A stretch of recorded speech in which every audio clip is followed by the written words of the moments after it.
نحمده ونصلي على رسوله الكريم أما بعد فأعوذ بالله من الشيطان الرجيم بسم الله الرحمن الرحيم قل تعالوا أتل ما حرم ربكم عليكم ألا تشركوا به شيئا وبالوالدين إحسانا صدق الله مولانا العظيم۔ محترم بزرگوں، آج کی تراویح میں بھی 1.25 پارے کی تلاوت کی گئی ہے اور آج تک ہماری تراویح میں 7.5 پارے مکمل ہوئے اور آج کی تراویح میں سورۃ الانعام کی تلاوت کی گئی ہے۔ انعام نعم کی جمع ہے۔ عربی زبان میں نعم کے معنی ہیں مویشی، چوپایا، 4 ٹانگوں والا جانور، اسی کی جمع ہے انعام۔ اس سورت کا نام سورۃ الانعام اس لیے رکھا گیا ہے کہ اس سورت کے 16ویں اور 17ویں رکوع میں مویشیوں کا، چوپایوں کا تذکرہ ہے۔ کچھ چوپایوں کو اللہ نے حرام قرار دیا ہے، کچھ چوپایوں کو اللہ نے حلال قرار دیا ہے، تو ان کا تذکرہ ہونے کی وجہ سے اس پوری سورت کا نام سورۃ الانعام رکھا گیا ہے۔ اس سورت کے نازل ہونے کی تفصیل بیان کی گئی حدیث شریف کے اندر کہ سورت بڑی عظمت والی ہے، بڑی فضیلت والی ہے۔ کہ یہ سورت جب نازل ہوئی تو حضرت جبرائیل علیہ السلام کے ساتھ اس سورت کے نزول کے وقت 70,000 فرشتے موجود تھے اور زمین اور آسمان کو سارے فرشتوں نے گھیر رکھا تھا اور سب فرشتوں کی زبان سے ایک تسبیح جاری تھی، سبحان اللہ و بحمدہ سبحان اللہ العظیم، سبحان اللہ و بحمدہ سبحان اللہ العظیم۔ آسمان میں بھی فرشتے یہی تسبیح پڑھ رہے تھے، زمین میں بھی فرشتے یہی تسبیح پڑھ رہے تھے۔ اس سے ہم اندازہ لگا سکتے ہیں اس سورت کی عظمت اور فضیلت کا۔ اس سورت میں 20 رکوع ہیں، 160 پر 5 آیتیں ہیں۔ یہ سورت مکی ہے، ہجرت سے پہلے نازل ہوئی ہے اور اس سورت کی خوبی یہ ہے کہ 6 آیتوں کے علاوہ پوری مکمل سورت اللہ تعالیٰ نے نبی کریم صلی اللہ علیہ وسلم پر ایک ہی دفعہ میں نازل فرمایا ہے، 6 آیتوں کو چھوڑ کر۔ اور یہ سورت ہجرت سے 1 سال پہلے نازل ہوئی ہے۔ اس کا مطلب یہ ہوا مکی زندگی کے آخری زمانے میں یہ سورت نازل ہوئی ہے، کیونکہ ہجرت کے بعد تو مدنی زندگی شروع ہو جاتی ہے۔ ہجرت سے 1 سال پہلے یہ سورت نازل ہوئی ہے اور مکی سورتوں میں عام طور پر عقائد بیان کیے جاتے ہیں اور بنیادی عقیدے 3 ہیں۔ نمبر 1 توحید کا عقیدہ، اللہ کو ایک جانے ایک مانے۔ نمبر 2 رسالت کا عقیدہ کہ نبی کریم صلی اللہ علیہ وسلم کو اور دیگر انبیاء کو اللہ کا نبی اور رسول مانے۔ نمبر 3 آخرت کا عقیدہ، والبعث بعد الموت، موت کے بعد اٹھائے جائیں گے، آخرت کا عالم ہوگا۔ لیکن اس امت کے لیے ان 3 عقیدوں کے ساتھ ایک چوتھا عقیدہ رکھنا بھی ضروری ہے، اس کے بغیر مسلمان نہیں ہوگا۔ وہ ہے ہمارے نبی حضرت محمد صلی اللہ علیہ وسلم کو رسول ماننے کے ساتھ ساتھ آخری نبی ماننا بھی ضروری ہے۔ اگر کسی نے نبی صلی اللہ علیہ وسلم کو صرف رسول مانا، آخری نبی نہیں مانا، تو مسلمان نہیں ہے۔ اس امت کے لیے مسلمان ہونے کے واسطے نبی کریم صلی اللہ علیہ وسلم کو آخری نبی خاتم النبیین ماننا بھی ضروری ہے۔ اس صورت میں اللہ تعالیٰ نے توحید کو بیان کیا، مکے کے کفار اور مشرکین کے اعتراضات کا جواب دیا۔ میں نے آپ کے سامنے جس آیت کی تلاوت کی ہے، اس آیت میں اللہ تبارک و تعالیٰ نے 10 احکام بیان فرمائے ہیں، اور یہ 10 احکام وہ ہیں جو تمام شریعتوں میں تھے۔ ایسا نہیں کہ پچھلی شریعت میں نہیں تھے، اس شریعت کے اندر ہیں، نہیں، بلکہ یہ 10 احکام تمام شریعتوں میں تھے۔ ان میں سب سے پہلا حکم ہے اللہ تشرکوا بہ شیئا، اللہ کے ساتھ کسی کو شریک اور ساجھی نہ ٹھہراؤ۔ اللہ کا کوئی پارٹنر نہیں ہے، اللہ وحدہ لا شریک لہ ہے۔ شرک بہت بڑا گناہ ہے، اللہ تعالیٰ ہر گناہ کو معاف کر سکتے ہیں، لیکن شرک کے گناہ کو اللہ تعالیٰ معاف نہیں فرماتے۔ اللہ کی اٹل فیصلہ ہے، قرآن کریم میں جگہ جگہ اللہ نے اس کو بیان کر دیا ہے، ان اللہ لا یغفر ان یشرک بہ ویغفر ما دون ذلک لمن یشاء۔ نمبر 2، وبالوالدین احسانا، ماں باپ کی فرما برداری کرو۔ اللہ نے ماں باپ کی نافرمانی کو حرام قرار دیا ہے، اس کا اپوزٹ آپ نکال لیں، ماں باپ کی فرما برداری کو ضروری قرار دیا ہے۔ نافرمانی حرام، فرما برداری واجب اور ضروری۔ ماں باپ کے حقوق اولاد پر واجب ہیں، ان کا کہنا ماننا، ان کی خدمت کرنا، جسمانی خدمت کی ضرورت پڑے تو جسمانی خدمت کرنا، مالی خدمت کی ضرورت پڑے تو مالی خدمت کرنا۔ ماں باپ ایک ایسی نعمت ہے جو فوت ہونے کے بعد نہیں ملتی۔ ہر چیز کا بدل مل سکتا ہے، لیکن ماں اور باپ کا بدل نہیں مل سکتا۔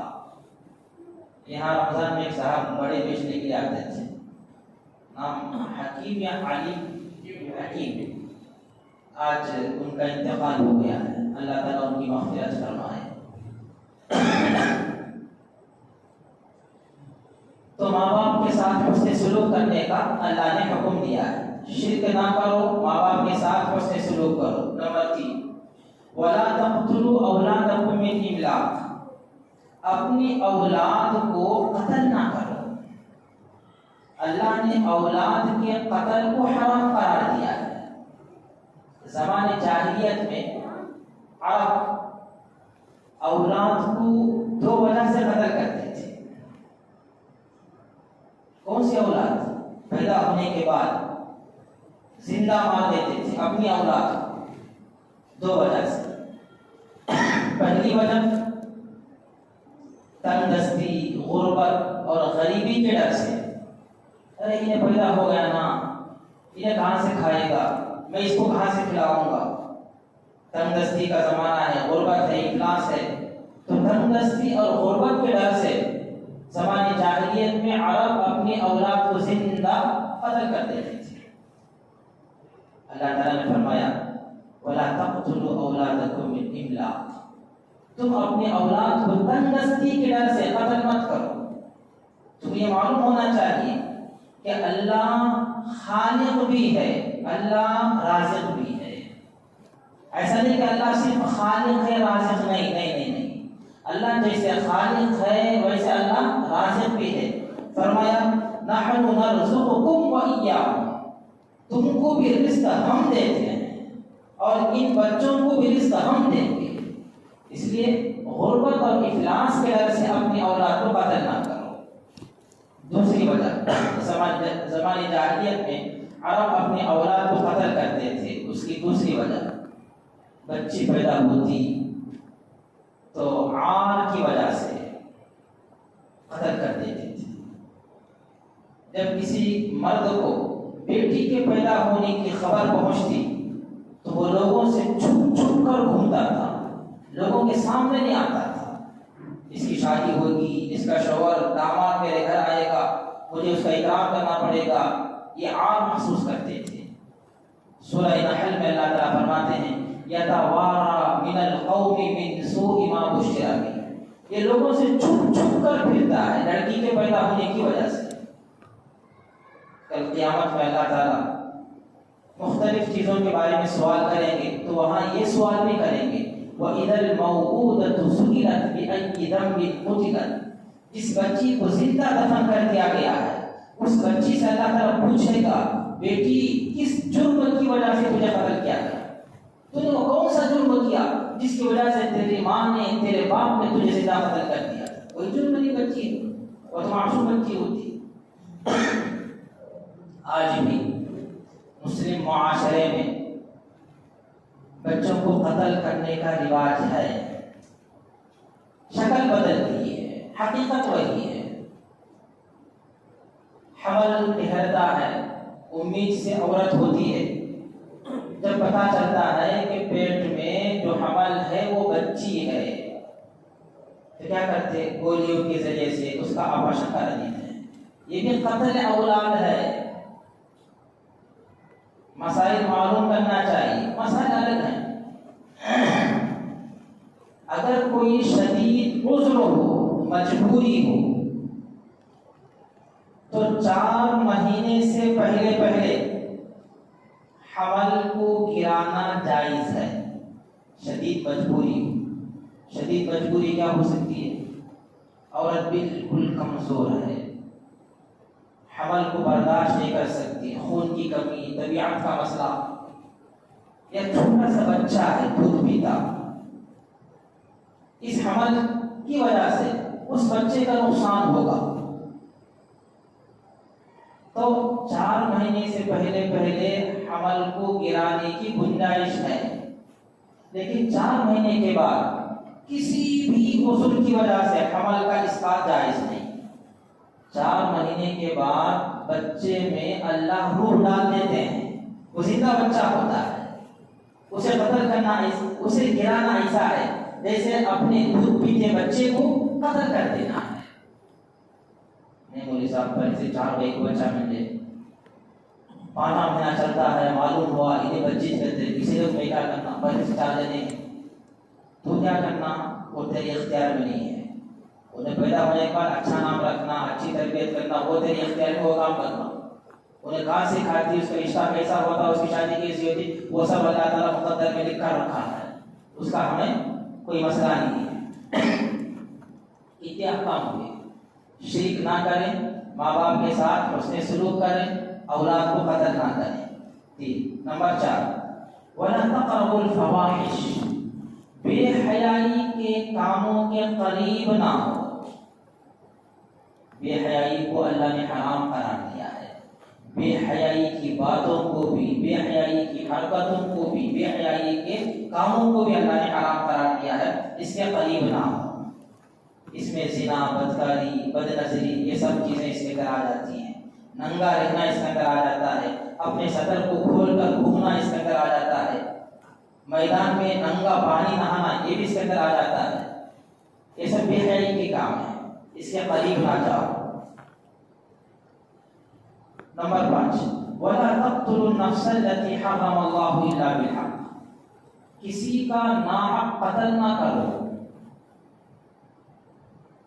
آج کل دنیاوی نفع کے لیے یا دنیاوی دشمنی کی وجہ سے بھائی بھائی کو قتل کر دیتا ہے، بیٹا باپ کو مار دیتا ہے، بیٹا ماں کو مار دیتا ہے۔ کل کی بات ہے، ہمارے گاؤں میں وہ لڑکی ماں روزے سے ہے، بوٹی ماں، جوان بیٹا، جائیداد کا مسئلہ ہے، اب تو ڈسٹرکٹ ہوا ہے ہمارا چھٹی، تو کھیتان کے سب کے ریٹا بڑھ گئے ہیں، وہ بوٹی ماں تقسیم نہیں کرتی ہے، اس کے نام سے ہے پورے کھیتان۔ یہ نوجوان بیٹا گھر میں سے کھینچ لے کو، جیسے پیوٹا جورو کو مارتے نا ویسا کھینچ لے، ماں کو کھینچ لگاتا ماں روزے سے، کس لیے؟ جائیداد کے لیے۔ اگر بس کرتا تو قتل بھی کر دیتا۔ تو دنیاوی دشمنی کی وجہ سے، دنیاوی نفع کی وجہ سے لوگ آپس میں ایک دوسرے کو قتل کر دیتے ہیں۔ اللہ نے کسی کے ناحق قتل کرنے کو حرام قرار دیا ہے۔ عثمان رضی اللہ تعالیٰ عنہ کو باغیوں نے شہید کیا۔ کیسے شہید کیا تھا؟ ان کے گھر کا محاصرہ کر لیا تھا، گھیرا ڈال دی تھی، عثمان رضی اللہ تعالیٰ عنہ اندر ہیں۔ باہر دشمن باغی قتل کرنے کے لیے تیار کھڑے ہوئے، باہر نکلیں گے تو قتل کر دیں گے۔ عثمان رضی اللہ تعالیٰ عنہ گھر کے اوپر سے جھانک کر ان کو اللہ کی قسم دے کر پوچھا، کیا تم لوگ اس بات کو نہیں جانتے کہ نبی کریم صلی اللہ علیہ وسلم نے یہ فرمایا لا يحل دم امرئ مسلم الا باحدى ثلاث، کسی مسلمان کا قتل جائز نہیں ہے ہاں 3 صورتوں میں مسلمان کا قتل جائز ہے۔ نمبر 1 زنا بعد احصان، شادی شدہ ہے پھر بھی وہ زنا کرتا ہے تو اسلامی حکومت ہوتی تو اسے سنسار کر کے قتل کر دیا جاتا، پتھروں سے مار مار کر اس کو ختم کر دیا جائے گا، اسے سنسار کرنا بولتے ہیں۔ تو شادی شدہ آدمی اگر زنا کرے تو وہ مباح الدم ہے، اس کا قتل جائز ہے۔